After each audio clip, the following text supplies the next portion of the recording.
다수 국민의 공문을 자아내는 심각한 해당 행위라는데 그래도 저 없으면 재미없을걸요? 안 그렇습니까?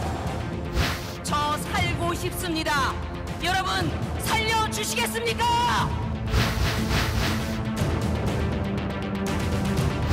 반드시 국회의원직 제명에 나서야 2차 가해이자 비열한 확인 사살 만행을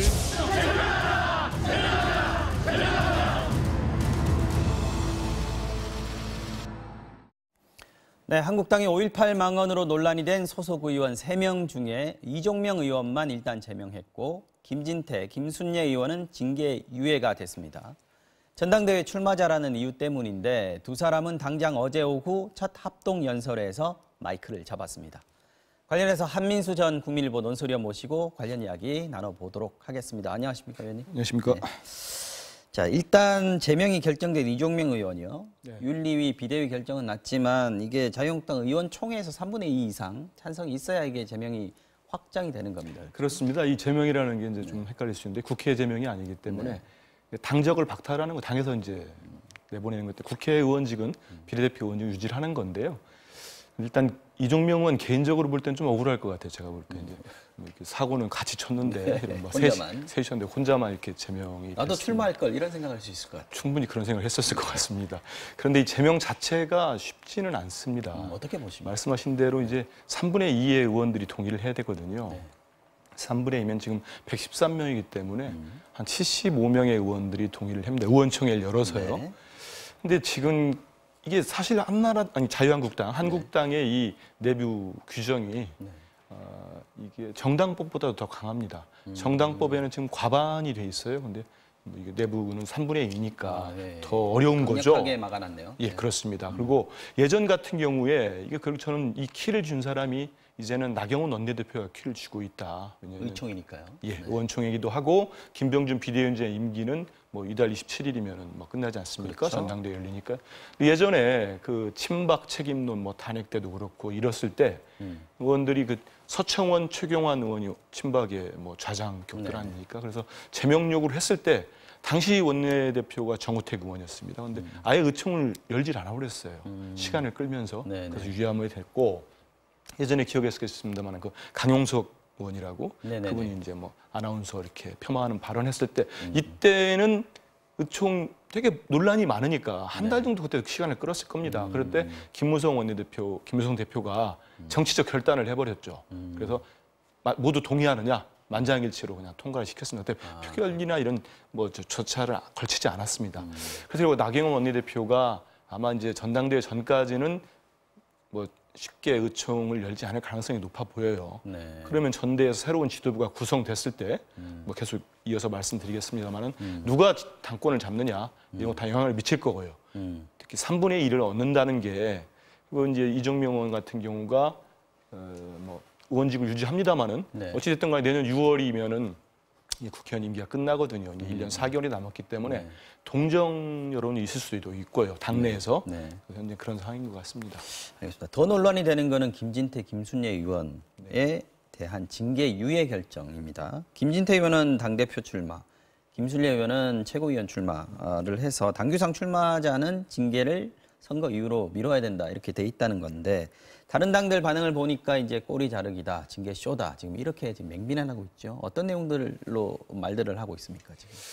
저는 이게 저도 당규에 뭐 자유한국당 당규 이런 게 있는지 몰랐는데 그걸 가지고 이제 김진태 의원은 나는 징계되지 않을 거다고 진작부터 말을 해왔죠. 했는데 좀 전에 보니까 자유한국당의 김병준 비대위원장은 그러면 뭐냐 이게 법치국가에서 당규까지 어기면서 징계를 하라는 거냐 이런 항변을 SNS에 올려놨더라고요. 올려놨습니다.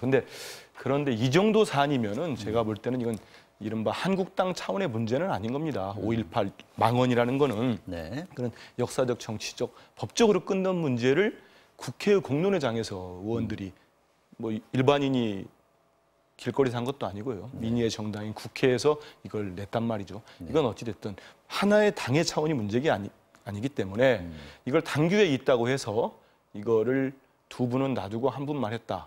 이건 당연히 여당과 야3당이 주장하는 무늬만 징계다. 꼬리 자르기에 대한 평가가 국민들에게 더 먹히지 않을까 이렇게 생각이 듭니다. 자유한국당이 아직까지 사태의 심각성을 제대로 인식하지 못하고 있지 않느냐 이런 얘기들이 많습니다.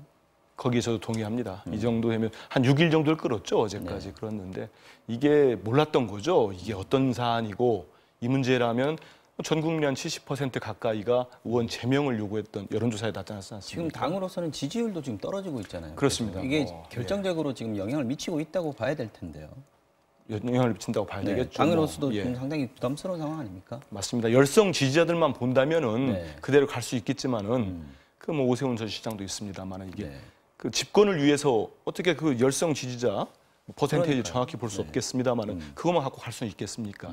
이거는 전체를 봐야 되는데 이거를 당규에 있기 때문에 이 문제를 일단 이건 사실은 김병준 비대위원장이 정치적 결단을 내려줘야 됩니다. 좀 전에 말씀드렸듯이 김무성 대표 때 그랬듯이 이건 정치적으로 해결을 해줘야지 윤리위원회에서 당연히 이렇게 가져오더라도 최고 결정기구는 지금 당 비대위 아니겠습니까? 비대위에서 강하게 결정을 하고 아니면 거기에 대해서 그 가부 간의 결정을 내줬어야 됩니다. 이걸 다음 지도부에 떠넘기듯이 네. 뭐 전당대회에 넘겨버리면은 사태 말씀하신 수습이 안 되는 대로 거죠. 김병준 비대위원장 같은 경우에는 이게 징계 시점만 미뤘다는 거지 징계를 안 한다는 게 아니다. 믿어달라. 뭐 이런 정도의 항변인 것 같은데 근데 저희가 취재를 좀 해보니까 김순례 의원 같은 경우에는 당 내에서도 중징계가 불가피하다 이런 의견들이 많은 것 같은데 네. 김진태 의원은 좀 다르다 이런 분위기더라고요. 이게 발언의 수위나 뭐 공청회 참석 여부에 따라서 뭐 예, 예. 차이가 날 수밖에 없지 않느냐 이런 얘기인 것 같은데 사실 김진태 의원 같은 경우에 어제 합동연설에서 봤지만 이른바 그 참석자들 태극기 부대의 그 지지가 엄청납니다. 다른 의원들 올라오면 야유 보내고요. 거의 뭐 구호를 외치고 있는데 당에서 이 태극기 부대의 어떤 지지 이 부분에 대해서 좀 부담스러워하는 거 아니냐. 김진태 의원을 징계했을 경우에 당이 받는 타격까지도 지금 예상을 하고 있는 거 아니냐 이런 생각도 드는데. 그거를 감안하지 않았으면 이렇게 낼 수가 없는 거죠. 저도 듣기로는 김순례 의원 같은 경우는 5.18 유공자분들에 대해서 괴물 집단이라고 했나요? 네네. 이건 뭐 명확한 명예훼손을 넘어서는 문제죠. 네. 그 정도로 망언을 했는데 이번에 유예가 됐단 말입니다. 네. 근데 김진태 의원 같은 경우 이 건에 있어서만은 유공자 문제를 계속 집요하게 물고 들어지고 있습니다만은 이날의 현장은 없었죠. 본인이 다른 지역에 가 있었고 네네네. 영상 메시지를 보냈기 때문에 뭐 제가 간접적으로 듣기로도 앵커님 말씀대로 이게 두 분은 이종명, 김순례 의원은 아주 징계가 강할 수밖에 없고 그 이제 김진태 의원 가지고 한번 미루졌지 않습니까? 네.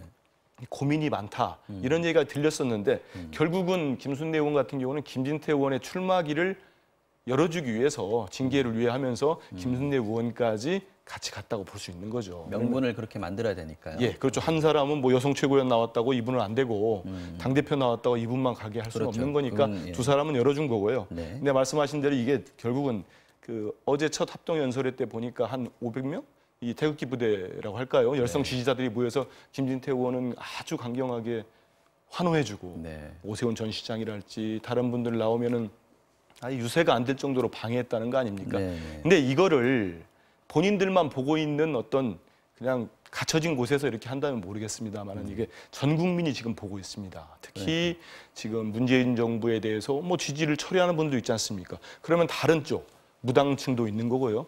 제1야당 의석수가 제일 두 번째로 많고 제1야당이 어떻게 당권은 새로운 리더십 어떻게 갖출 건가? 네. 이걸 유심히 보고 있는 사람 입장에서는 저 모습이 어떻게 비춰지겠습니까? 그거는 결코 득이 될 수 없는 퇴행적 모습이라고 볼 수밖에 없을 겁니다. 지금 화면에서도 보입니다만은 징계 유예 결정이 나고 나서 어제 오후에 이제 첫 번째 합동 연설회가 있었습니다. 이때 이제 두 사람이 참석했는데 연단에서 한 말들을 보면은 망언에 대해서 반성을 하고 있느냐 이런 생각이 잘 안 들고 오히려 득표 전략으로 활용하는 그런 발언들이 좀 많이 보였습니다. 보시기에 어떠셨어요? 지금 두 분 다 네. 딱 거기 모인 분들한테 말 그대로 저를 당선시켜 달라는 거 아닙니까? 저를 살려달라. 뭐 득표 전략으로 지금 적극적으로 이용을 하고 있는 거죠. 네. 실제로 뭐 저기 김진태 의원이 네. 저 열성 지지자 가지고 당 대표가 되느냐 안 되는 다음 문제겠습니다만은 네. 이분들은 최대한으로 끌어올리면서 이걸 또 이용하고 증폭시키고 있는 겁니다. 그 대표적인 예가 지금도 계속 뭐 약간 사고한 듯하면서도 5.18 유공자 명단 공개 문제를 계속 끌고 가고 있습니다. 네. 그래서 저는 잠깐 언급을 하면 이건 되게 악성의 망언이라고 생각을 합니다. 왜냐하면 그 명단 공개를 계속 요구하는 건 우리 모두 알지만 그건 법적으로 안 되는 거 아닙니까? 네. 그리고 이미- 독립유공자 외에는 그렇죠. 지난해 서울행정법원에서 불가라고 했어요. 네. 개인정보 유출 때문에도 그렇고.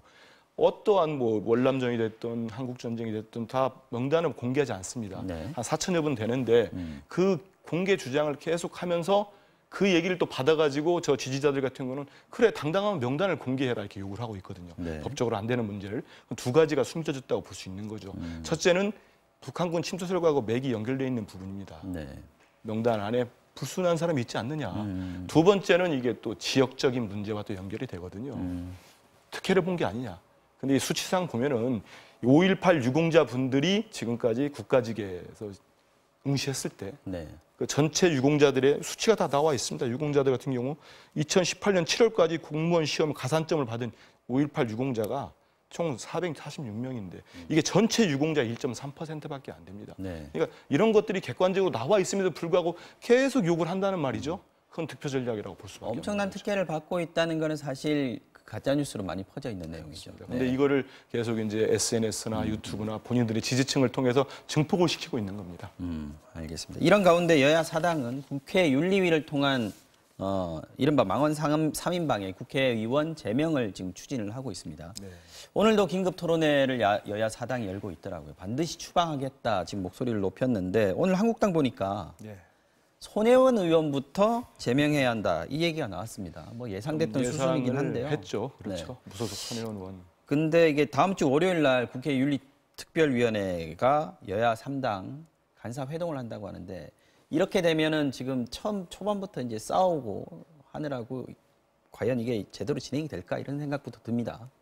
쉽지 않을 것 같습니다. 네. 일단 여야 3당이라 하면 여기 교섭단체 그렇죠. 대표들이죠. 네. 모여서 하는데 1차 관문이 이른바 윤리특위 위원장이 자유한국당의 박명재 의원입니다. 네.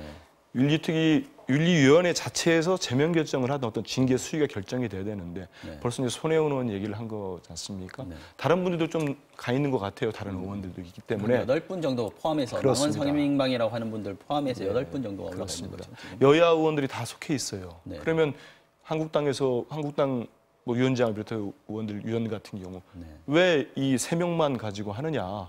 같이 병합해서 논의하자고 하면 그 자체를 통과하기가 쉽지 않을 가능성이 있고요. 네. 설사 이제 윤리특위에서 윤리위원회에서 제명으로 결정이 되더라도 본회의에 오면은 이게 우리가 익히 알고 있습니다만 199명 현재 제재구원 수로 199명의 동의를 받아야 됩니다. 근데 이게 무소속과 이른바 진보 성향 의원들을 다 합쳐도 모두 합쳐도 한 184명 정도 되는 것 같습니다. 네.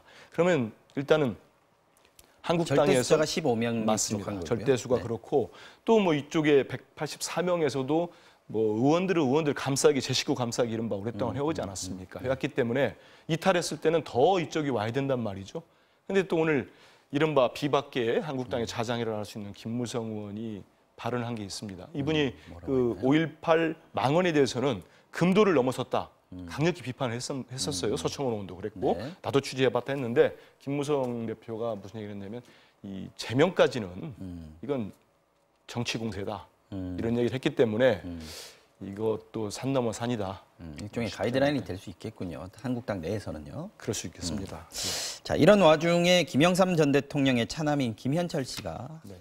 한국당 당사에서 아버지 사진 떼달라라고 요구를 했습니다. 화가 많이 났던데 이게 이제 한국당 정체성하고 연관되는 문제 아니겠습니까? 그 지금 한국당의 당사나 이런 데 보면 사진이 3장 정도 걸려 있죠. 이승만 대통령, 박정희 대통령, 이제 김영삼 대통령이 있는데 어제 이낙연 총리가 그 공식 회의에서 이런 말을 했습니다. 국정현안 점검 조정회의에서요. 5.18을 민주화 운동으로 규정한 것은 김영삼 정부 시절이다. 네. 이때 국회 합의였다. 이렇게 얘기를 했거든요. 네. 저는 그래서 YS 대통령의 아들인 김현철 씨가 이런 지적을 충분히 할 수 있다고 봅니다. 그 전까지는 사실 폭동, 사태 이러지 않았습니까? 네. 근데 이거를 김영삼 대통령이 등장해서 민주화 운동으로 격상을 시키고 정부 행사로까지 다 해놨습니다. 근데 그러니까 YS 대통령의 아들인 김현철 씨는 이 수구 반동정의 집상 속에 개혁 보수의 상징인 우리 아버지 사진을 걸어오는 건 맞지 않다. 저는 이렇게 지적을 할 수 있고 이거 자체를 지금 한국당에 있는 소속원들도 자기들이 어떻게 지금 걸어왔는지 이 문제는 결코 전 국민의 통합이랄지 아니면 앞으로의 정치 과정에서 당장은 뭐 많지 않은 열성 지지자들이 이거에 대해 호응을 한다고 해서 이걸 계속 끌고 가는 거는 전당대회 이후에도 그렇고 결코 도움이 되지 않지 않겠나 이렇게 생각을 합니다. 알겠습니다. 자, 지금까지 한민수 전 국민일보 논설위원과 말씀 나눠봤습니다. 정치와 정영 여기서 접겠습니다. 고맙습니다. 예, 감사합니다.